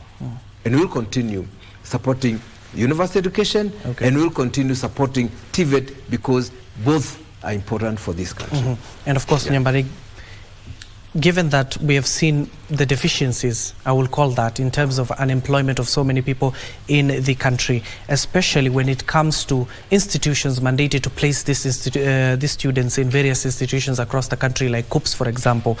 KUPS one time clearly stated that they were looking at some of the areas that are not fully employed, or they don't have personnel, or the human resource is a little bit low compared to other sectors. When KUPS chooses a course for that particular student, and that student doesn't want that particular course, yet they want to go to a course that has so many people, in terms of that placement of students, will that alleviate some of these issues, especially when it comes to unemployment and issues of such as brain drain, taking our human resources to other countries? Well, Abdi, I believe we need to look at this matter in a larger perspective. Well, all of us are products of university. All of us seated here. And I agree with Daktari that there is no contradiction and anything to worry about universities and TVET.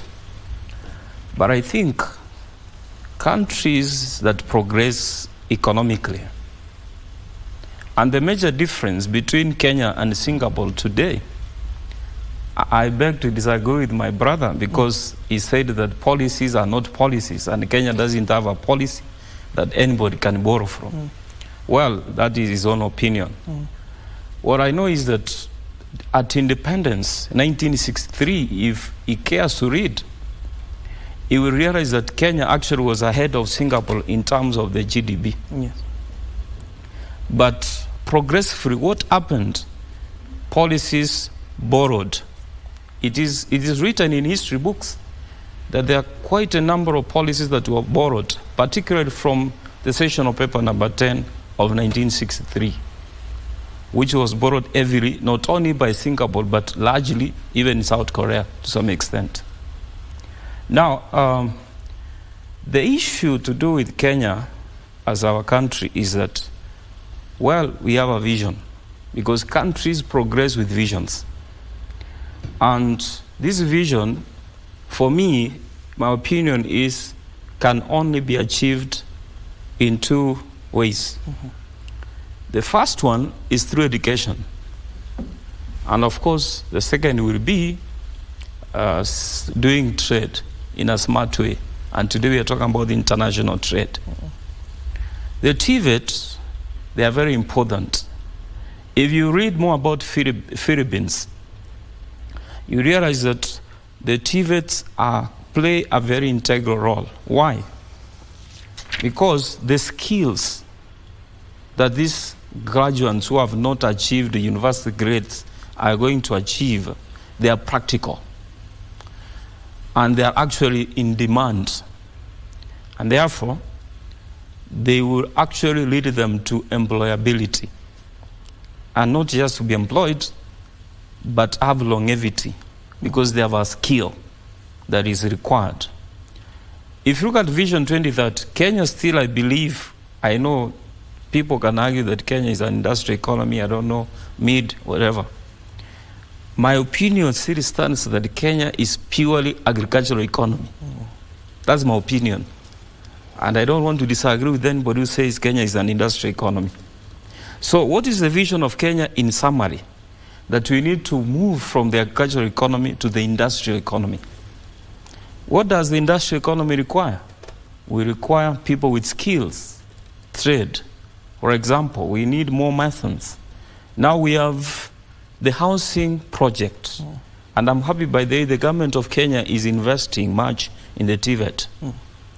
And these graduates, people who, over 700 people, Kenyan kids, they will not go to university directly. So they must go through procedures for them to learn in the university. So they will get opportunity not to be Wests, to become drunkards, but they will go to a TVET institution established by the government of Kenya, and I'm happy, partly or even 100% funded. And they'll be able to get the skills, and these skills will require them to transform this country. So TVET is a good idea. I know my brother spoke. At one point in time, we made a mistake. We abolished them and converted some of these institutions into universities. But still, universities are not bad. They are playing a very integral role. Apart from the skill and practical work-oriented jobs, we also require people in the education, educationists, planners, those who may not necessarily do the practical approach, but they're behind the software to come up with the vision, which can eventually be implemented. Well, finally, what I will say is that if a country, of course we know governments, a state actor comes up with a policy and does not implement. So if you walk up to any institution in government and you find there is wonderful policies that are not implemented, that's a tragedy. Because at the end of the day, they will gather some dust. So what are we lacking? You are telling me what you're lacking is leadership. Because how can you invest in policy making and then you don't implement it? And how do you even progress a country? Because a country, if you look at how we run our families, my young, of course I need guidance from my teacher. I may not be able to know much more. But we learn families based on, what we plan. And if you plan to take your child to school, and then you don't take your child to school, who do you blame?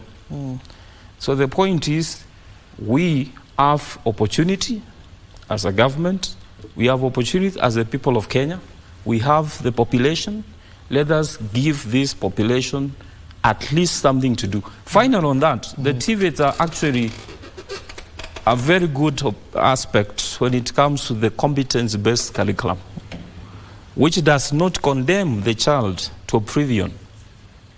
That if I don't get a C+, which is a requirement to join any university in Kenya, at least I don't get condemned to failure in life. I have an avenue. I look forward to the ministry and the government at large, and even the CDF that we have discussed here, to look at the modalities on how to transit these Kenyans who have not excelled very much academically, because we are looking at grade A and judging someone, which I don't think should be. So CBC has come handy at the right time. We transit these young Kenyans to join the TVETs, and I know the bright future is coming. Thank you. Practicals is the way. I'm coming to you, Maliba. We're talking about implementation, as Nyambani has talked about.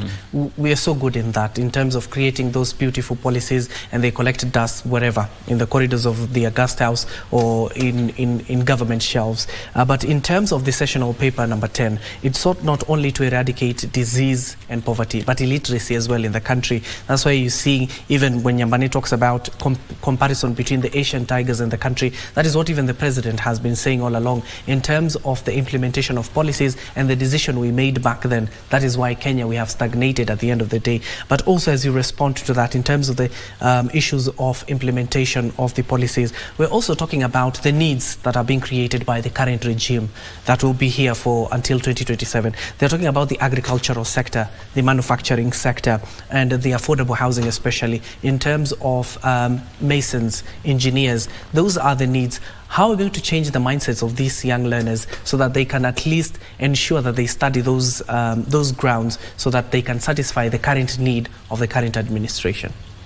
First of all, I just needed to correct the notion. I actually feel like there is antagonism, probably in how I actually presented it. That's not the case.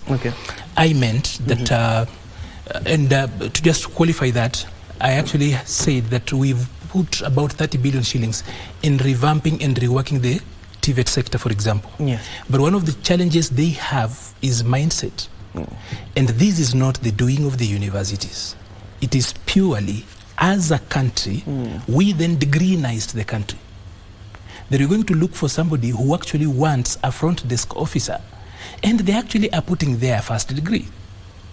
So when we degreenized the country, the mindset shifted. It was a wrong approach to how we looked at things. And then, of course, even official policy followed. Like, for example, when we took the technical colleges we had Kenya Poly, which is now the Technical University, Mombasa Poly, and then you find that the bulk of the courses they are offering are the bulk of humanities and arts and everything else, shifting away from why they were established, because they were heavily technical institutions. What have we done? We have gone back to, we then realized that our curriculum, the education, the pathway to work, had a missing link for the technical, and that is partly what contributed to people thinking going the academia way was much better than going the professional way. So in the days of old, if you had a trade test, whatever it was, there was no way you would cross over to have an equivalence on the other side of the academia. In that, we changed and then brought in the missing lines, the dotted lines, the lateral one, the horizontal lines. We had the way up. You could have grade test 1, 2, 3, or rather starting from 6 going up all the way. But then there's no way you would actually find yourself in a lecture room. We then came up with horizontal connections, not just the upward facing.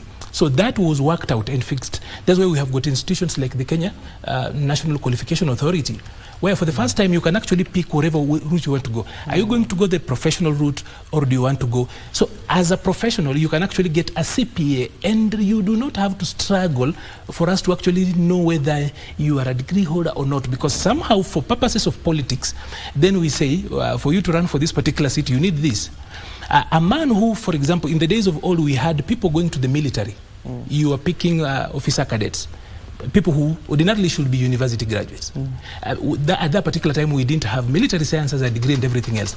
This person goes into that particular sector, works so well, is trained and is competent.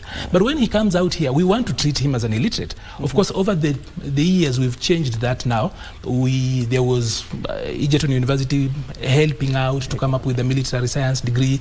Now we have got, of course, the Defense University College running and all that. But then now the Kenya National Qualification and even the pathway to work has actually fixed that. So partly to deal with that.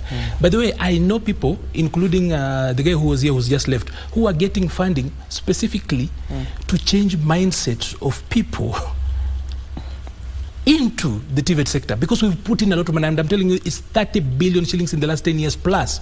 We have got a TVET authority, we've got a standardized curriculum, we have got newer tutors being hired, we have machines in those particular colleges, but very few students. The reason is so simple. It's the mindset. That's what people are working around. So it wasn't like there is any contradiction. Also, across the world, and I would quote something that you can actually find online. Steve Jobs, who is the CEO of Apple, said, the reason why so many people are manufacturing in China is not because China is actually cheap. China ceased to be cheap for manufacturing long time ago. It's because there is sufficient, a critical mass of those fine skills of people who can actually do the manufacturing. And he said that in the US, if you are to look for people who can actually do a fine manufacturing of a phone, you might not even fill a stadium. So everybody wants an iPhone. There are very few people to make it. Those people are not up here. So that is exactly what I was actually saying. We are correcting that. And CBC, by the way, is going to be the best equalizer of time. At the moment, it actually has got a little bit of a problem of bad publicity because a lot of the parents and the people who are engaging it have not cared to read and understand it. They still have got the privilege, the 844 privilege, and prejudice, of course, coming with this is who we are. We were the better people. We are the best generation. So that will be fixed out. I needed to clear that out. Secondly, it's also important to actually fix out. When I actually spoke about Kenya not having policies that are good, it wasn't antagonistic. And I will actually tell you this. Number one, I was telling you, you know that my domain work is actually public policy. Yes. And that's what I've been feeding myself and family and everybody who knows me. That's what brought me on TV. That's what I teach. That's what I go around doing. But I'll tell you this. that a lot of times, and for a light story, for just a light moment to bring this point home without necessarily making it too serious, sometimes when you talk academia, people with suits looking so serious, it makes academic conversations very difficult for the audience out there. You know, there is this story by anthropologists that the reason why we developed the speaking capacity, why we communicate, is that it started because human beings loved gossip. It is gossip that made us to start talking and communicate. To bring it home, it's this, that probably we are storytelling animals, and that is the difference between us and other animals. Because you are not going to find zebras with their studio telling a story. What we are doing here is storytelling, whatever you call it. You're not going to find a zebra from Masai Mara going to Tsavo to actually give a speech or even lecture. It doesn't work. It's still storytelling. That has actually permeated into our nature, and that is why you will actually find some stories that are actually made to look like they're true. One of those is that Singapore and probably South Korea borrowed our ideas. We do comparisons that are not true. For example, at independence, Kenya had 8 million people. During that particular year, South Korea had 28 million people. When you compare Singapore and Kenya, that is not like for like. For one, Singapore has got a population that is less than the population of Nairobi. The way it's geopolitically placed, how it left Malaysia, every one of that, and that's why I'm actually saying sometimes we conflate the ideas, the concrete ideas in the proposed policies for policies. Because part of policy is also leadership, is also management. It's deep inside that particular document, and that is why initially I spoke about 3. How do you manage the politics around a problem? This is where the biggest problem is, the management of those politics. Even if you look at it technically and say that you define a problem as data, you define management of politics as indicators, and of course you remain with the program as it were, you will still end up with one thing. How you turn data into indicators that are actually acceptable because you're not forcing it to people. It's important to remind people that planning, because policy is planning is not a technical job, it's a very political job. A politician can be elected for promising a bridge where there is no river, and he will actually be elected on that. So planners must always remember that when you're looking at plans, when you're looking at policies, it's first of all political. If there's no political buy-in, it doesn't go so far. So sometimes when we do those comparisons, and for South Korea, for example, have we looked at how much America pumped in because of the Cold War? How many American dollars went in because South Korea was supposed to be the last buffer of quote-unquote the countries for communism, that no further, if South Korea fell, then the rest of the world would fall to communism. We forget the geopolitical attendant acts that actually came into that. So a lot of times, and I have taken a lot of time to talk about that because politicians have mastered the art of ensuring that the story is so simple and is sweet. So when you just tell us that at independence we were the same with Korea and Singapore and the Asian tigers, they do not include the other side because all of us have read and watched that lady's talk about the danger of a single story. But politicians have no time to actually tell you the other side of it. So it was important that I just point out on that. Again, there was the issue of brain drain. It's important to also understand that as a country we do not have natural resources. And I don't want to go elsewhere. I just want to compare with our neighbors. When I went to school, 16% of our land was arable. Today, because of using acidic, the urea and others, that land has actually shrunk to 8% that is arable. It's still rain-fed. We do not have, and you can actually check Tanzania, 50% of it is under forest cover. Look at that. That is, I'm not talking about Uganda where you can actually just slash and burn the land and plant. Try that even in Kitale, you will not harvest anything. The resource that we have as a country are our people. Even as a leading economy, the only thing that we have and sets us apart are the people we have. And by the human resource is just a resource like any other. So when we send our people out there, let us not be so quick to shout and talk about brain drain. That is what we have, and that's what we are giving to the world. By the way, just as one of those a success to middle-level colleges, we took over the hospitality industry when Utalii did not have a degree. Today, Utalii has got a degree, and we are no longer controlling the hospitality sector. So it's not like separate sectors need separate skill set. So on that, we don't have resources. Let's not talk about brain drain. Okay. I have seen people actually chastise the idea that we want to send people abroad. What we have to offer is who we are as a people, because we have got very little and waxy oil. We don't have mineral. You cannot compare with our neighbors. We don't have arable land, at least until we start making sense of the north, where 67% of our country is arable and semi-arid, as in arid and semi-arid. Once we change that, and LAPSET was actually the game changer for that, because once you actually actualize LAPSET, you triple our economy. But somehow, because of insecurity and all, even mentality, you can actually praise sessional paper number 10.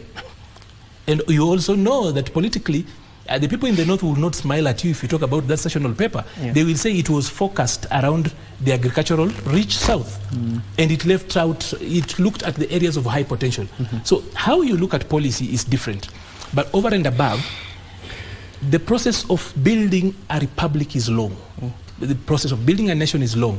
It takes time for us to actually come home to what we need. Some of those realizations will be done way after we have died. But I think as a country we are doing well. You see, CBC is a bold decision.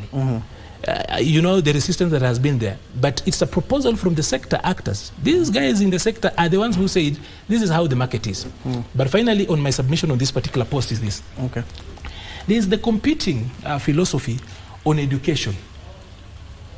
Again, if you're going to turn the education sector primarily as the pipeline that serves the industry, again, you limit education. Sometimes education is an end in itself. There are people who go to school, when you have got a degree, you come with mobility and freedom to become whatever you want. No wonder you are commissioned to go and read all that pertains to that. So, if we only limit it, and that is at philosophical level, it will become a little bit problematic if you bring it here, especially for how government is looking at it, because government is looking at two things. We have got human resources, we capacitate them, they start working so that we tax them. They're not always about it, because this is where we are getting money. So, from where we are going again, it will be also not honest of us to turn higher education into simply a nursery. When I talk about a nursery, is where seedlings grow. That we are turning it into a nursery of workers. It could be a nursery of thinkers. It could be a nursery of people who are out for self-actualization. So it doesn't have to be limited to that. But that, of course, when you have got this particular conversation, is limited to the realities out there. Okay. And of course, going back to Daktari, we are talking about the competency-based curriculum. Universities, especially in the private universities, you are told to prepare yourself. Also, you're going to inculcate that CBC into your curriculum. Are those private universities ready? And of course, what are some of these areas you're looking to, especially to fully implement with CBC? Thank you very much. One important thing is that universities are the ones that produce the implementers, the executors of CBC. The teachers that we are training are the ones that are getting into training those kids in high school, secondary school, and primary school. So currently, universities are on top gear. Other than, I can tell you, the university that directly relates to me, Mount Kenya University, the Faculty of Education, the School of Education is at top gear of curriculum review, adjustment, so that we prepare people who are competent to handle the kids who are in the lower levels. Equally, we are saying in 2027 we shall be receiving the first cohort of CBC into the universities. And they will not just come to learn education, but in all the fields. So every other field is at top gear of reviewing the syllabus, so that these guys who are prepared at secondary level and they're coming into the university will not land into a strange environment. They land into a continuum. It will be a continuation. It will be them now coming to upgrade from where they have learned. So universities, and we're asking all the universities, and of course the Commission for University Education is involved in reviewing the syllabuses and the curriculums so that they are synchronized with the CBC.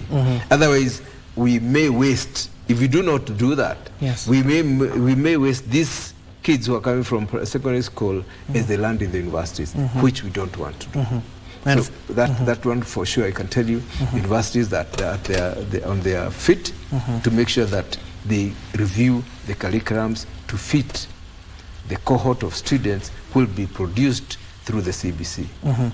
And of course, this is important because at the end of the day, and I agree, at the end of the day, Kenya is more of a human resource hub.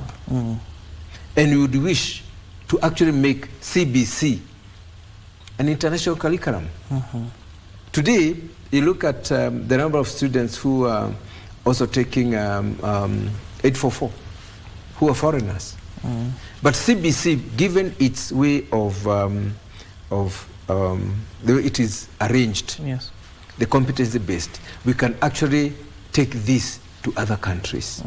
So we just need to be good, we just need to understand it, we need it to work. And when it works for us, just like you have the British curriculum that is all over, we can make our Kenyan CBC curriculum an international curriculum where we can establish schools in other parts of the country, in other parts of Africa.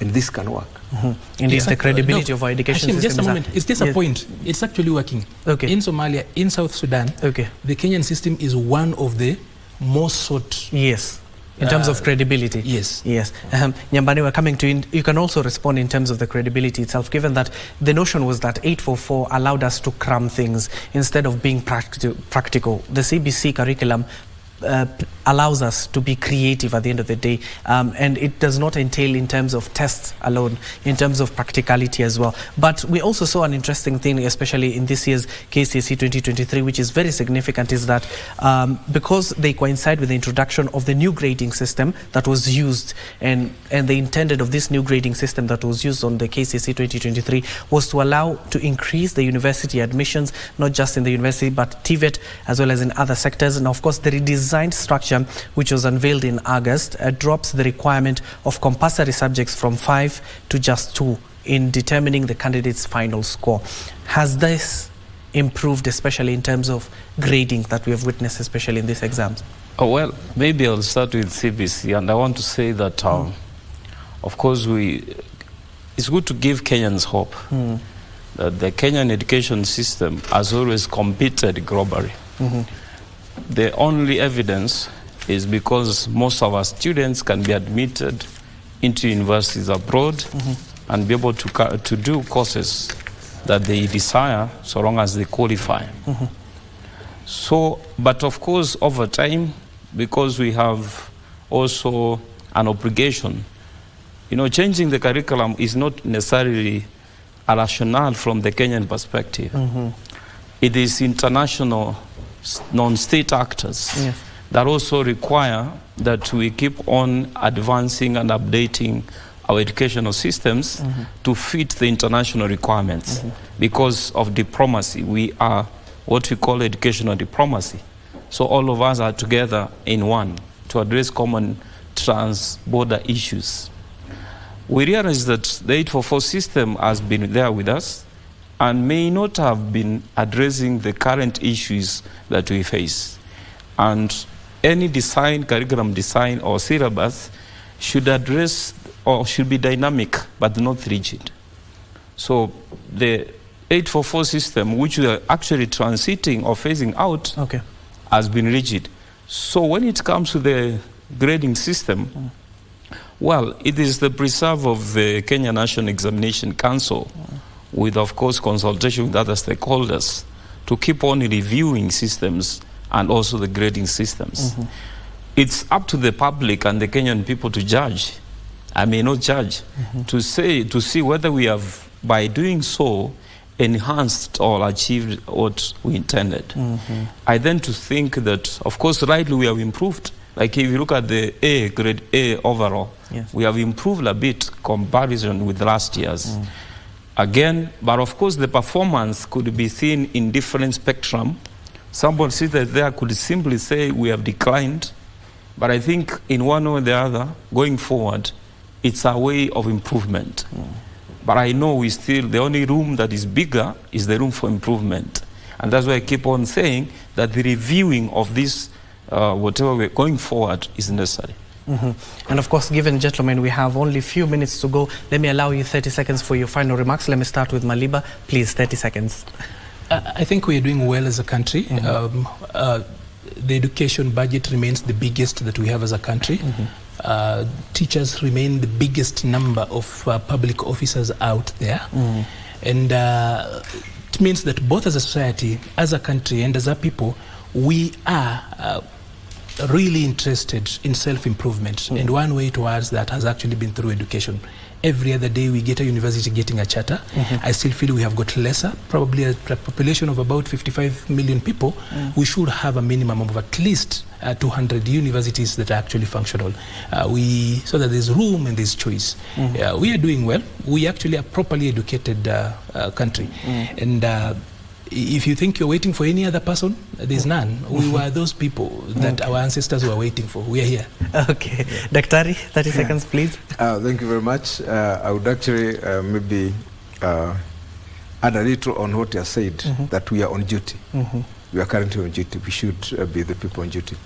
Mine is to challenge universities, because that's where I'm coming from. That universities should work towards identifying themselves with a niche area. They should become centers of excellence in particular areas. They should identify solutions, problems and solutions in this economy. And not just in this economy, globally.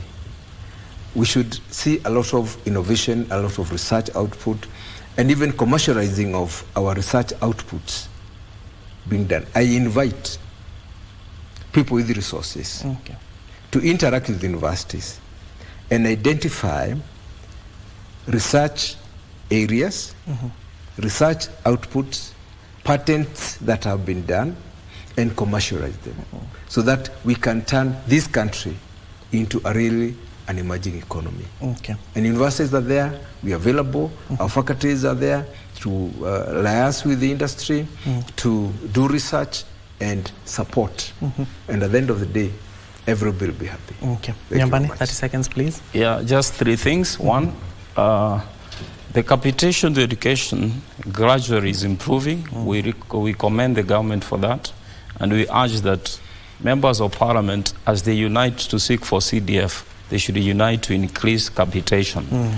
Two, the universities and other training colleges, teacher training colleges, should now sit down and synchronize the curriculum, the training curriculum, going forward, so that any other teacher graduating either from the university or from the colleges, teachers' colleges, should be able to teach the CBC and implement it.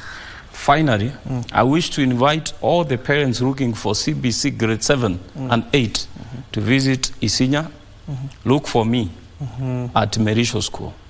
It was a nice show, and thank you. Yes. Okay, thank you so much. Dr. Vincent Gai, the Secretary General of the National Association of Private Universities in Kenya, thank you for making time for us. Maliba Arnold Nyenjai, of course, a prominent figure here, Strategic Communication Advisor of the UDA Party. Congratulations once more. And of course, he's domiciled in the policy. That's why you see he talks about public policy. And then finally, Philip Pande, who just left, Youth Inclusion Advisor. And then finally, Joshua Nyambani, an educationist, as well as a tutor. Thank you so much for making time for us, gentlemen. This is the this is the second program. The first program was yesterday in terms of news check. I will be carrying on this particular conversation, given it is very vital to our society, and of course it is one of the key pillars of the current administration in terms of improving our education in the country, and of course in terms of capitation as well. It's a conversation that will carry on until the end of this particular week in terms of the education sector and where are we as a country for the KCSE 2023 candidates who are able to sit for that particular exam. Over 800 899,000 of them,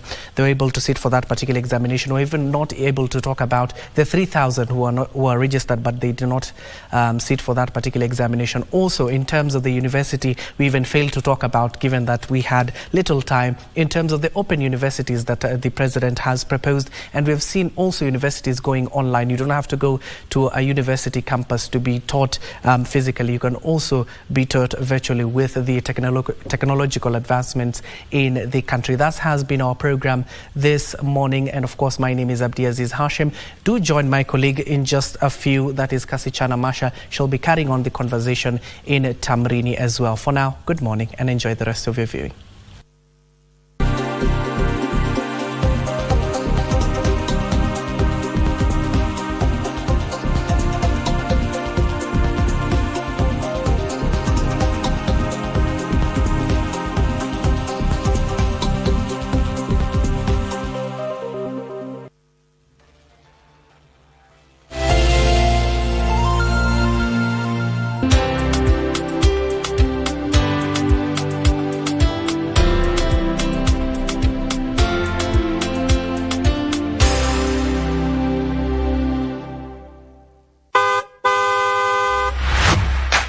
Dereva, kutumia simu wakati uko barabarani ni hatari kwako.